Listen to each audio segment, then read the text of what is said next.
Welcome to our channel. Today we how to transfer debt with LightStream, full guide step by step clearly. To transfer debt with LightStream, start by visiting their website. Familiarize yourself with their loan offerings and services.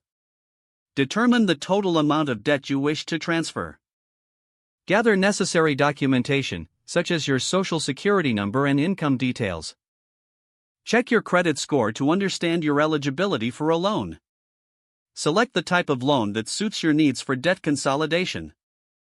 Fill out the online loan application, providing required personal and financial information. Review the loan terms, including interest rates and repayment periods. Submit your application and wait for a response from LightStream.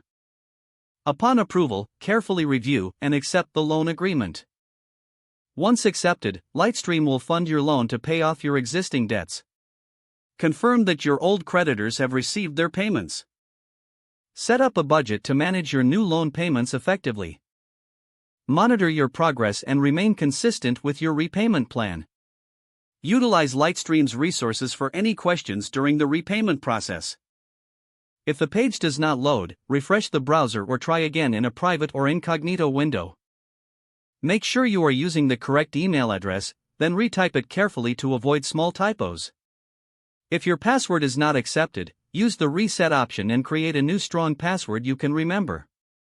Check your spam folder for verification or security emails, then complete any requested confirmation steps. Enable two-factor authentication if available to improve account security and reduce unauthorized access risk. After signing in, review your profile details so your contact information and settings are accurate and current. If you see an error message, note it down and try again after restarting your device and internet connection. Log out when you finish, especially on shared devices, to keep your account and payment information secure. If the page does not load, refresh the browser or try again in a private or incognito window. Make sure you are using the correct email address, then retype it carefully to avoid small typos. If your password is not accepted, use the reset option and create a new strong password you can remember. Check your spam folder for verification or security emails, then complete any requested confirmation steps. Enable two-factor authentication if available to improve account security and reduce unauthorized access risk. Don't forget to like this video and subscribe to our channel for more step-by-step tech guides.